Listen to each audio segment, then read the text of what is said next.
जी, good morning बच्चों। आज हम टेंस की जो सीरीज़ हम कर रहे थे बेटा, उसमें अब तक 7 पार्ट कर चुके हैं। आज 8वां पार्ट करते हैं उसका। तो इसके अंदर जो था हम प्रेजेंट और पास्ट दोनों कर चुके हैं टेंस। अब हम फ्यूचर टेंस पे चलते हैं। बीच में थोड़ा सा मेरा बेटा बिजी शेड्यूल था, जिसकी वजह से मैं करवा नहीं पाया था, नहीं तो अब तक तुम इसको ख़त्म भी करवा देता। चलिए देख लेते हैं। तो बेटा यहाँ पे आपको स्ट्रक्चर तो पता ही होगा। अच्छा, पहली बात तो ये जानने की कोशिश करते हैं कि टेंस जो है फ्यूचर टेंस, ये एक्चुअल में टेंस नहीं था पहले।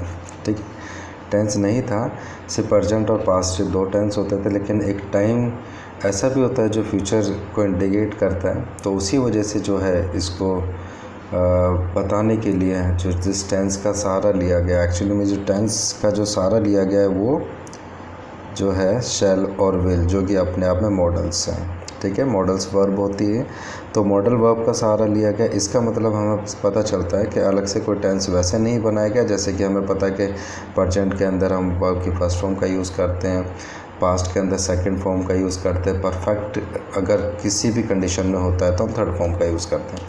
लेकिन यहाँ पे अगर हम यहाँ देखते हैं तो बेटा वर्ब की फर्स्ट फॉर्म का ही यूज़ हुआ, जो कि प्रेजेंट को इंडिकेट करते हैं। यानी कि प्रेजेंट वाले टेंस को ही जो है फ्यूचर में कन्वर्ट किया गया, किस तरीके से, शैल और विल लगाकर। तो शैल और विल जो है मॉडल्स है। इसका मतलब यही पता चलता है हमें कि ये अपने आप में एक टेंस नहीं था, लेकिन एक टाइम को इंडिकेट करने के लिए जो है इसमें जो है शैल और विल का यूज़ किया गया, जो फ्यूचर के टाइम को बताता है। इसीलिए इसको जो है हम खाली टेंस ना बोल के टाइम एंड टेंस बोल रहे हैं, इस वजह से ही हम इसको बोलते हैं। ठीक है, बाकी कुछ नहीं है। बाकी आप तो बस ये ध्यान रखो कि ठीक है टेंस होता है।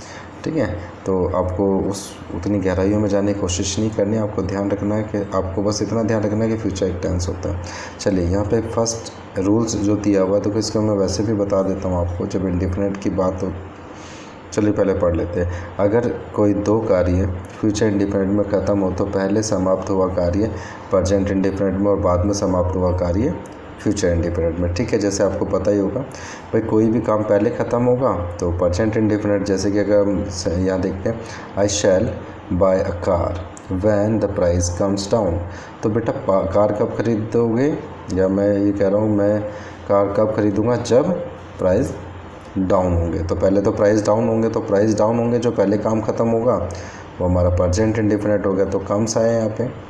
ठीक है, कम प्लस में SEIS लगा, वर्ग फर्स्ट फॉर्म प्लस SEIS, तो कम्स डाउन। और फिर बाद में क्या काम होगा, मैं कार खरीदूँगा, तो आई शैल बाय अ कार। ठीक है, तो ये फ्यूचर टेंस में हुआ। चलिए बेटा आगे देखते हैं हम। तो इसके हेल्पिंग ऑफ शैल और विल होते हैं बेटा, उसी की वजह से आपने देखा इंट्रोगेटिव में जो है शैल और विल आगे आ जाते हैं। ठीक है, चलिए हाँ जी बेटा।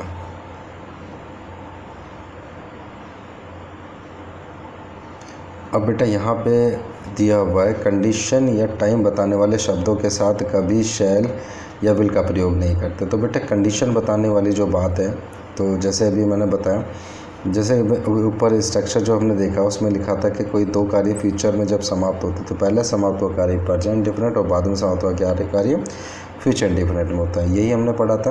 तो वही कंडीशन ये है। ठीक है, ये कंडीशन बताता है। अभी कंडीशनल सेंटेंस करेंगे आपको और अच्छे से क्लियर हो जाए। तो यहाँ पे यही ध्यान रखो अभी के लिए फ़िलहाल, कि जो काम पहले ख़त्म होगा वो आपका प्रेजेंट में होगा, जो बाद में ख़त्म होगा फ्यूचर में होगा। बस इतना ध्यान रखो। जब हम कंडीशनल सेंटेंसेस करेंगे वहाँ पे थोड़ा सा डीपली इसको बताऊंगा। ठीक है, तो यहाँ पे आप देखो कि इफ़ यू कम हियर, यदि तुम यहाँ आओगे, आई शैल हेल्प यू, मैं तुम्हारी हेल्प करूँगा। तो बेटा तुम आओगे पहला। ठीक है, तो पहले आओगे तो ही तो तुम्हारी हेल्प होगी। तो पहले क्या काम हुआ, पहले आने का काम हुआ तुम्हारे, फिर उसके बाद मैं तुम्हारी हेल्प करूँगा। तो पहले आने का काम हुआ प्रेजेंट में हुआ, और दूसरे वाला जो ये पहले आने का जो काम है बेटा, यही तो कंडीशन है कि अगर ऐसा हुआ तो ऐसा हुआ।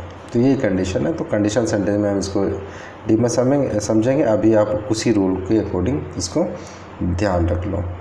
ठीक है, और बस ये ध्यान रखो, देखो नीचे time and condition denoting word, तो टाइम और जो कंडीशन को जो डिनोट करते हैं कंडीशन को, वाले यहाँ पे दिए हुए हैं। तो ये बेटा सारे वर्ड वही है जिनके बाद कभी भी आप फ्यूचर की शैल और विल का यूज़ नहीं करते, ठीक है। बस ये ध्यान रख लो। बाकी मैं इसको जब हम कंडीशनल सेंटेंस करेंगे वहाँ पे इसको डी में बताऊँगा। जैसे इफ़ हो गया, when, till, until, unless, as soon as long as, in case, provided, that, before, after, ठीक है। ये वो वर्ड है जिनके साथ जो है जो भी सेंटेंस बना होगा इनके साथ मिलकर, उनमें कभी भी जो है फ्यूचर के शैल और विल का यूज़ नहीं होता। बस ये ध्यान रखना। बाकी हम जब कंडीशनल सेंटेंस ही करेंगे तो वहाँ पे समझते हैं। चलिए आगे देखते हैं। अगला दिया हुआ फ्यूचर में होने वाले एक्शन को निम्न प्रकार से, अच्छा हाँ जी, तो देखो फ्यूचर मैंने अभी बताया कि फ्यूचर कोई टेंस नहीं था, उसमें जो है कुछ वर्ड को लगा के, जैसे कि हमने देखा कि मॉडल्स लगाकर शैल और विल लगाकर, प्रेजेंट के अंदर शैल और विल लगाकर हमने उसको जो है फ्यूचर के बारे में बताया, यानी कि जो आने वाला टाइम है उसके बारे में बताया, ठीक है। तो उस तरीके से होता है। तो उसी तरीके से फ्यूचर के जो एक्शन है, फ्यूचर में जो एक्शन होने वाले उनको शैल और विल के अलावा भी कुछ वर्ड लगा के हम बता सकते हैं। जैसे कि हम देखते हैं हैज़ या हैव, ठीक है। यहाँ पे दिया हुआ है हैज़ या हैव +2, उसके साथ वर्ब की फर्स्ट फॉर्म। तो यहाँ पे जब हम बात करते हैं हैज़ टू, हैव टू, उसके साथ वर्ब की फर्स्ट फॉर्म, तो ये भी एक तरीके से आपको फ्यूचर में होने वाले जो काम होने वाला है उसके बारे में बताता है, जो एक्शन होने वाला है। तो जैसे नीचे एग्जांपल देखते हैं, आई हैव टू पे फाइन या फीस, ठीक है। तो मुझे फ़ाइन पे करना है या फिर मुझे फ़ी पे करना है। अच्छा, दूसरी बात आपको एक चीज़ और बता देता हूँ कि हैज़ हैव से जो आते हैं, जो सेंटेंसेस जो भी बनते हैं, इसमें एक चीज़ का ध्यान रखना है, हैज़ टू, हैव टू, ठीक है। यहाँ पे जो भी काम होगा वो आपका जो काम होगा वो मजबूरी में होगा, ठीक है। यहाँ पे जो काम होगा वो मजबूरी में होगा। भाई किसी का मन करता है फ़ाइन पे करने का, मजबूरी में ही तो करते हैं। फ़ी भी आप जो है मन नहीं करता फ़ी देने का, लेकिन देनी पड़ती है, ठीक है, देनी पड़ती है। कोई स्कूल में या ट्यूशन के अंदर आपको फ़ीस देनी पड़ती है, देने का मन किसका करता है यार, पैसे जाएंगे, ठीक है, क्लियर। तो यहाँ पे जो होता है एक तरीके से मजबूरी की बात की जाती है। सेकंड वाला एग्जांपल है, she has to do this work at any cost, तो उसको ये काम किसी भी कीमत पर करना है। तब किसी भी कीमत पर करना है, चाहे उसका मन करे या ना करे। इसका मतलब ये भी हो सकता है भाई उसका लेडी का जो है मन नहीं कर रहा है, लेकिन उसको करना पड़ेगा। तो यहाँ पे जो है एक तरीके से मजबूरी जो झलकती है हैज़ टू, हैव टू का जब हम यूज़ करते हैं, ठीक है। चलिए आगे देखते हैं हम। हाँ जी, दूसरा और दे दिया इज़ एम आर के साथ भी टू। तो इज़ एम आर के साथ अगर टू लगाते तो यहाँ पे जो होती है ये किसी व्यक्ति की इच्छा की बात की जाती है, ठीक है। यहाँ पर इच्छा की बात होती है। तो अगर इच्छा की बात की जाती है, ठीक है, इंटेंशन आप कह सकते हो इसको, किसी की इंटेंशन है, ठीक है। तो जब इच्छा की जब बात होती है तो इच्छा की बात में हम इसका यूज़ करते हैं। जैसे he is to come to Delhi, उसको दिल्ली आना है या वह दिल्ली आने वाला है, कुछ भी कह सकते हैं। दोनों का मतलब एक ही, फ्यूचर में ही बात होने वाली है, ठीक है। तो हिंदी के अकॉर्डिंग ना पढ़कर बेटा इसको बस ये समझना है कि कह क्या रहा है। तो ये कह क्या रहा है, इज़ एम आर +2 जब लगा होता है फ्यूचर के बारे में। क्योंकि कई बार क्या होगा, अगर मैं कुछ और बता दूंगा आप कहोगे कि हमने तो ये पढ़ा है हिंदी के अंदर। बेटा मतलब वही होता है, मतलब वही होता है। देखो ध्यान रखना, यहाँ इच्छा की बात होती है, ठीक है। ये नहीं कि वह दिल्ली आने वाला है या आना है, उसे दिल्ली आना है, बात है, ये कोई फ़र्क नहीं पड़ता, ठीक है। चलिए अगला देखते हैं, you are to appear at the examination. तो मैं एग्जामिनेशन में अपीयर होना है, ठीक है, एग्जामिनेशन देने का भाई मन है उसका, यही बात है, इच्छा है। चलिए आगे जो दिया हुआ है अगला, तो दिया subject plus is am are plus about +2।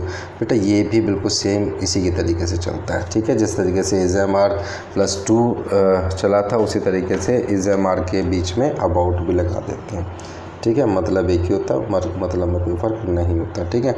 The patient is about to die, तो पेशेंट मरने वाला है, ठीक है। चलिए आगे देखते हैं। और नीचे वाला एक और एग्जांपल दिया हुआ इसी का कि she is about to sing a song, तो वह गाना गाने वाली है। चलिए अगला देखते हैं नीचे, is am are plus going +2, ठीक है। तो अभी अबाउट लगा था, अब यहाँ पे गोइंग लगा दिया। तो यहाँ पे भी जो है बेटा ये भी इच्छा की बात करता है, इंटेंशन की बात करता है। अगर इच्छा होती है तो हम इस स्ट्रक्चर का यूज़ करते हैं। तो यहाँ पे देखा है I am going to write several books, तो बुक लिखने की जो इच्छा है उसकी, ठीक है, इंटेंशन है, तो यहाँ पर हम इसका यूज़ करते हैं। तो he is going to buy a motorcycle tomorrow. बेटा अभी जो मैं आपको करवा रहा हूँ ना, सीधा सीधा सिंपल बस करवा रहा हूँ, जो है जो टेंस है, अभी टेंस की जो प्रैक्टिस करेंगे, इसके साथ साथ मैं प्रैक्टिस भी कराऊंगा, तो वहाँ पर आपको समझ में आएगा, कंपैरिजन होगा वहाँ पे कि किस तरीके से किस टेंस का ही यूज़ करना है, दूसरे टेंस का यूज़ क्यों नहीं करना है इसके अंदर, ठीक है, कौन से टेंस का यूज़ होना है किसी सेंटेंस के अंदर, वो एग्जांपल से हमें पता चलेगा। अभी जो है आपको समझ में इतना नहीं आएगा, क्योंकि यहाँ पे आप देखोगे भाई इसका भी यूज़ हो रहा है, इसका भी यूज़ हो रहा है, तो किसका यूज़ करेंगे, ठीक है। चलिए, तो फ्यूचर इंडेफिनिट के अंदर इतना ही है। इससे आगे चलते हैं बेटा फ्यूचर कंटिन्यूस। फ्यूचर आज मैं आपको पूरा करा दूँगा, ठीक है, तो फ्यूचर पूरा करवा दूँगा। तो फ्यूचर में कुछ ज़्यादा कुछ खास है नहीं, तो इसलिए वो फटाफट हो जाएगा। चलिए आगे देखते हैं। चलिए फ्यूचर कंटिन्यूस। फ्यूचर कंटिन्यूस में आपको स्ट्रक्चर पता है बेटा। देखो आपको ये चीज़ पता है, मैंने आपको पहले बताई, वर्ब की फर्स्ट फॉर्म प्लस आईएनजी, ठीक है। ये कब लगती है? वर्ब की first form plus ING. ING बेटा कभी भी लगती है ना तो बी की फॉर्म के साथ लगती है। बी की फॉर्म होगी, उसके बाद ही कोई वर्ब की फर्स्ट फॉर्म होगी, प्लस आईएनजी होगा। ये जो बी की फॉर्म है ये आपकी इज़ भी जो है बी की फर्स्ट फॉर्म है, इज़ एम आर, ठीक है, इज़ एम आर है, वॉज वर है, ये सारी आपकी बी की तो फॉर्म है। तो बेटा जब बी की फॉर्म है तो अब यहाँ पे हम जब देखते हैं, अगर हमें देखें फ्यूचर के अंदर जो हमारे वर्ड थे वो थे जो हेल्पिंग वर्ब के लिए यूज़ हुए, जो मॉडल्स है, ठीक है, मॉडल्स जो है, मॉडल्स भी हेल्पिंग वर्ब ही होते हैं। तो इसको देखेंगे बेटा, वर्ब जब चैप्टर करेंगे वहाँ समझेंगे। तो ये शैल और विल जो है ये हेल्पिंग वर्ब के लिए यूज़ हुए, लेकिन कंटिन्यूस तो बताता है कि वर्ब की फर्स्ट फॉर्म के साथ आईएनजी आता है, और आईएनजी अगर वर्ब की फर्स्ट फॉर्म के साथ आएगा तो बी की फॉर्म तो आनी है। अब बी की फॉर्म जब आनी है, आपको पता है बेटा शैल और विल अगर हेल्पिंग वर्ब के लिए यूज़ हो चुके हैं तो यानी कि इज़ एम आर तो आएंगे ही नहीं, ठीक है, आएंगे नहीं। और हमें पता है शैल और विल जो मॉडल्स होते हैं, मॉडल्स के बाद जो है हमेशा वर्ब की फर्स्ट फॉर्म आती है। कोई भी मॉडल होता है वो मॉडल के बाद वर्ब की फर्स्ट फॉर्म का यूज़ किया जाता है। तो अब यहाँ देखोगे इज़ एम आर तो खुद में हेल्पिंग वर्ब हो जाएगा, तो अगर हम यहाँ पे बात करते हैं तो बी का हम यूज़ करते हैं, ठीक है, तो सीधा बी लगाते हैं। इज़ एम आर की जगह हम बी का यूज़ कर दें, क्योंकि इज़ एम आर भी तो बी की फॉर्म होती है, जो कि हम इज़ एम आर जो शैल विल के साथ नहीं लगा सकते, क्योंकि वो जो है आपका, ठीक है, शैल और विल के साथ नहीं लगा सकते उस हेल्पिंग वर्ब को, तो इसीलिए हमने उसकी जो फॉर्म है बी, जो वर्ब की फर्स्ट फॉर्म ही है, ठीक है, बी जो है या तो बी का यूज़ करते हैं या फिर बी की फॉर्म इज़ एम आर का यूज़ करते हैं। तो इज़ एम आर का यहाँ पे यूज़ नहीं करते, ध्यान रखना है हमें शैल और विल के साथ, तो वहाँ पे हम बी का यूज़ करते हैं। तो बी का यूज़ क्या, वर्ब की फर्स्ट फॉर्म प्लस आईएनजी, ठीक है। बाकी तो आपको पता है ऑब्जेक्ट आता है, और नेगेटिव भी पता है आपको, इंट्रोगेटिव पता है, किस किस तरीके से बनता है ये हम कर चुके हैं जब पीछे हमने किया। हेल्पिंग वर्ब हमारे इंट्रोगेटिव में पहले आ जाते हैं, और नेगेटिव के अंदर हेल्पिंग वर्ब और जो उसके बाद जो वर्ब आएगी, ठीक है, उनके बीच में अगर दो हेल्पिंग वर्ब है तो पहली हेल्पिंग वर्ब के बाद ही नोट आता है, ठीक है। तो इस तरीके से हम कर चुके हैं। चलिए आगे देखते हैं। चलिए अब जो है यहाँ पे हम देखते हैं बेटा इसके यूजेस। तो एक्शन कंटिन्यू इन फ्यूचर, जब फ्यूचर में कोई भी काम कंटिन्यू होता है तो वहाँ पे यूज़ करते हैं, जैसे कि हम देखते हैं एग्जांपल में, at this time tomorrow I shall be writing the film, ठीक, सॉरी वॉचिंग, राइटिंग क्या गया, वॉचिंग द फिल्म, ठीक है। नेक्स्ट एग्जांपल देख लेते हैं, she will be staying here, रह रही होगी, कंटिन्यूसली काम चल रहा होगा। When he gets home his daughter will be reading, ठीक है, जब वो घर पहुंचेगा तो उसकी लड़की जो है वो पढ़ रही होगी, रीडिंग कर रही होगी। तो रीडिंग वाला जो काम है बेटा वो थोड़ा सा कंटिन्यूसली चलता है, आपको पता है, एक ऐसा तो नहीं एक शब्द पढ़ा और रख दिया, कंटिन्यूसली चलता है।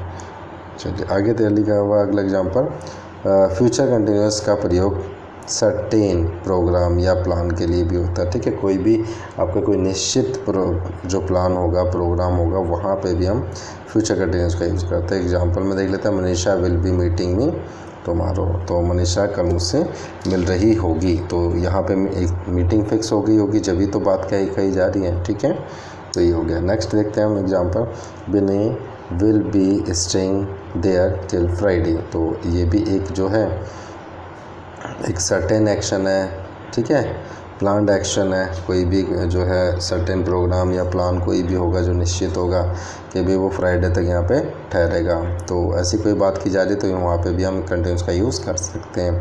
तो Vinay will be staying there till Friday. तो जो विनय जो है वो फ्राइडे तक रह रहा होगा। ठीक है, वहाँ पर। तो अब यहाँ पे ये भी ख़त्म हो गया। चलिए अगला टेंस की बात करते हैं, फ्यूचर परफेक्ट टेंस। तो फ्यूचर परफेक्ट टेंस की अगर हम बात करते हैं बेटा, तो यहाँ पे हम देखते हैं, देखो स्ट्रक्चर हमें पता ही है। अब यहाँ पे बात आती है कि भाई हमें हैव का जो यूज़ करना ही करना, भाई हैज़ या हैव का यूज़ होता है फ्यूचर के अंदर। तो उसकी जो पास्ट फॉर्म होती है वो हैड होती है, तो हैड का यूज़ हो जाता है, तो वो होगा ही होगा। है उसके बाद थर्ड फॉर्म का यूज़ होता है, फिर उसके बाद जो है ठीक है, तो इस तरीके से यूज़ होता है।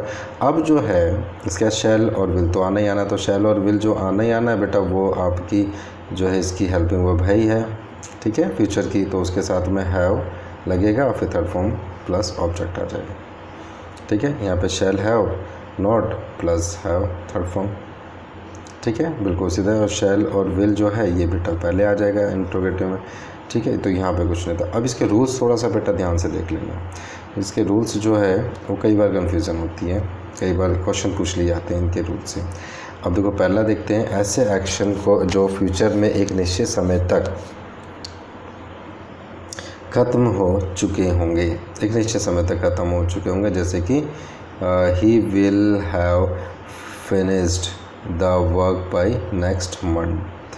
ठीक है, नेक्स्ट मंथ तक। तो इसमें ना कुछ इस तरीके से हमें कुछ वर्ड देखने को मिलते हैं, बाय प्लस टाइम दिया हुआ है, तो इस तरीके का वर्ड हमें देखने को मिलता है। जब भी हम देखेंगे वह उस टाइम तक ख़त्म हो चुका होगा। तो बाय प्लस टाइम जब दिया होता ना, तो बेटा 99% है ना, वहाँ पर फ्यूचर परफेक्ट का यूज़ होता है। ठीक है, तो उसी के अकॉर्डिंग हम इसको कर लेते हैं। तो इस हिसाब से देखेंगे। चलिए आगे देखते हैं। He will have completed this work before Monday. ठीक है, तो बिफोर मंडे, तो मंडे से पहले ख़त्म कर चुका होगा। तो by this time next year I shall have watching the film. चले, चलिए तो अच्छा नीचे दिया हुआ भी है टाइम डिनोटिंग वर्ड्स, जैसे कि बाय मंडे दिया होगा, बाय ट्यूसडे दिया होगा, बिफोर मंडे, बिफोर ट्यूसडे, ऐसे वर्ड दिए होंगे। तो बेटा वो फ्यूचर को परफेक्ट को बता रहे होंगे। एक इंडिकेशन मिल जाएगा आपको, बट ज़रूरी नहीं है। ठीक है, तो ये एक इंडिकेशन होता है। बाकी हम जब पढ़ते सेंटेंस को तो पता चलता है। बाकी प्रैक्टिस करेंगे, प्रैक्टिस बेटा बहुत मस्ट है, और प्रैक्टिस ही आपको बताएगी। आज हम फ्यूचर टेंस को ख़त्म करके और फिर जो है अगला जो क्लास लेंगे इसकी, उसमें हम प्रैक्टिस नहीं, उसके सबसे पहले तो हम उसकी जो है कंपैरिजन करेंगे। उससे हमें बहुत फ़ायदा मिलेगा। कंपैरिजन के बाद हम जो है प्रैक्टिस हम शुरू कर देंगे, नहीं तो सी मैम वाली। ठीक है, चलिए देख लेते हैं। तो यहाँ पे देखा सेकंड रूल जो दिया हुआ वो दिया पास्ट की किसी बात का अनुमान लगाने के लिए। तो पास्ट की किसी बात का अनुमान, जैसे तुमने मेरा नाम तो सुना होगा बेटा, सुना होगा, हम होगा कह रहे हैं लेकिन बात कह रहे हैं एक पास्ट के बारे में कि तुमने मेरा नाम तो सुना होगा, पहले सुना होगा। ठीक है, तो पहले सुना होगा यानी कि एक पास्ट की किसी बात का अनुमान लगा रहे हैं। ठीक है, और लेकिन होगा के बारे में कह रहे हैं, यानी कि फ्यूचर के अंदर बोल रहे हैं। तो इस टाइप की जो सेंटेंसेस होते हैं वहाँ पे भी हम परफेक्ट का यूज़ करते हैं। जैसे कि you will have heard the name of mine. देखो वही बात है जो मैं भी कह रहा था, you will have heard the name of mine, तो मैं मेरा नाम तो सुना ही होगा, या माई नेम भी कर सकते हैं। ठीक है, heard my name, name of mine, कुछ भी कह सकते हैं। चलिए नेक्स्ट वाला एग्जाम्पल देखा हमने, you will have watch the film 3 idiots. ठीक है, तुमने भाई 3 इडियट्स तो देखी ही होगी।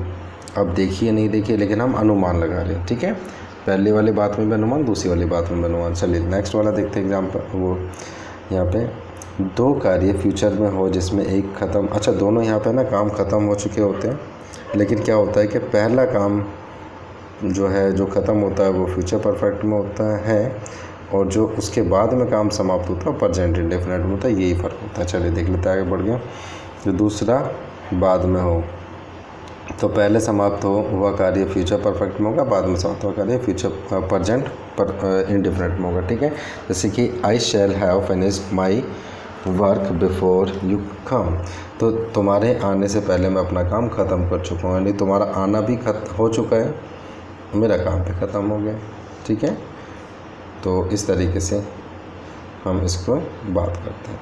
चलिए अगला हम बात करते हैं फ्यूचर परफेक्ट कंटिन्यूस की। फ्यूचर में कुछ ज़्यादा कुछ खास है नहीं ऐसा, इसीलिए इसको फास्ट मैंने करवा दिया आपको। बाकी बेसिक चीज़ें मैं आपको पहले ही बता चुका हूँ, तो इसीलिए इसको थोड़ा सा फास्ट करके हम इसको ख़त्म करते हैं और फिर कंपैरिजन करेंगे। बेटा सबसे मोस्ट इम्पोर्टेंट पार्ट वही है कि कंपैरिजन जहाँ आपने कर लिया टेंस का, ठीक है, उसके बाद आप किसी भी टाइप के क्वेश्चन आ जाए, फिल इन द ब्लैंक्स आ जाए, एरर फाइंडिंग आ जाए, कुछ भी आ जाए, बेटा कभी मार नहीं खाओगे। तो इससे जो नेक्स्ट वाला जो लेक्चर होगा ना बेटा मोस्ट इम्पोर्टेंट होगा, उसको बड़े ध्यान से आपको समझना है।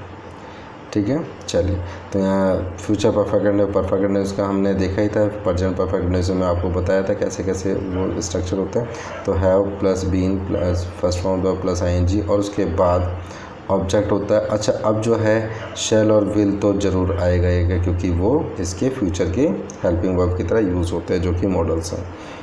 अब यहाँ पे एक बात नज़र आती है, अभी तक हम प्रेजेंट परफेक्ट कंटिन्यूस की बात करें या हम पास्ट परफेक्ट कंटिन्यूस की बात करें, तो वहाँ पे शैल और सिंस और फॉर देखा था। यहाँ पर सिंस की जगह फ्रॉम हो जाता है।